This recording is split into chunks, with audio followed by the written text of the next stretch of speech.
Hello everyone. In today's tutorial, we will learn how to train a LoRA model to create consistent images of yourself or a real person. First, log into the FluxTrain platform and create a new model. Since we are training for a person, select person. Now, you'll need to enter two inputs. First, a model name for your reference. Give it a user-friendly name, something that's easy for you to remember. Second, a unique name for the person. The AI will learn to associate this name with face and body of the person. We call this trigger word. Make sure it's something uncommon. Avoid regular English words. It's better to use a combination of letters and numbers. For example, you could name it something like Saqib001 or Saqib110. Leave the third option as it is and click on Create. Alright, now we need to upload the images and then add captions to the images. Let's start by uploading 6 to 12 images. All images should be well lit and should have at least 1024 by 1024 resolution. At least 70% of the images should focus on the face. So include portraits with various face angle and expression. Rest of the photo should have full body. Do not include blurry or unflattering photos, otherwise it will generate more photos like that, blurry and unflattering. Now that we have uploaded our photos, let's review them. I don't like this one. Let's delete this to keep the training clean. Okay, now that we have good images, it's time to add captions. We can caption all images at once using Caption All button. It uses the best practices that works for majority of training use cases. And for a person, it works every time. Now double check the captions to make sure the trigger word is properly included. If you feel that caption is incorrect, simply click on Recaption button. It is extremely important to use the trigger word we set earlier. Otherwise, the AI won't learn correctly. In case you change the trigger word to something else, just recaption all images. Let me show you an example.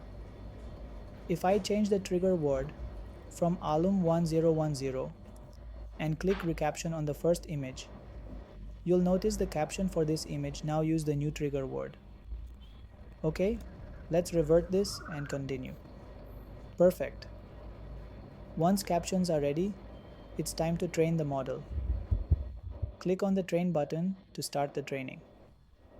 For a simple person model, you can choose the Express option. That's usually enough. But if you have more than 20 images, you might want to go for custom settings. There, you can increase the LoRA rank and training steps. Remember though, higher LoRA rank, more steps, and more images can sometimes help, but more is not always better. It is usually good to start simple. Usually, a LoRA rank of 16 to 32 with training steps 3000 to 4000 works best. Use learning rate around 0.000035. For now, we'll stick with the default Express option and click Start Training. The platform will process the images in the background and get them ready for training. Once training starts, you'll see a processing status. It usually takes about 15 to 20 minutes to complete. During this time, you can close the tab if you want. The training happens in cloud GPUs. Okay, our model has been trained. You can see the succeeded message here. Now we'll try to generate some images of the trained person. Click on Generate New. This will open the image generation page. There are a lot of options here, but don't worry. I'll cover those in other videos. You'll notice the LoRA tab is active and your model is already loaded. Next, let's write a prompt for image generation. Scroll down to the prompt text box. Make sure to include the trigger word. You can also refer to some example prompts provided. For this demo, I'll try generating a photo of myself in a completely new background and clothes. I'll type a man Saqib 110 wearing a suit in front of a train. It's always a good idea to mention the gender in the prompt, so I'll include it here. Click Generate. It usually takes about 10 to 15 seconds. You can see it generated something that resembles my images given during the training. You can change the aspect ratio and generate as much images as you want. If you right-click, you can animate this image into a video. We'll use Kling Pro for that. It's a better option compared to the others. We will describe the image and animation that we want to have, and then click Generate to create the video. It usually takes about 3 to 4 minutes to render the video. Once done, you can access it from the Video tab.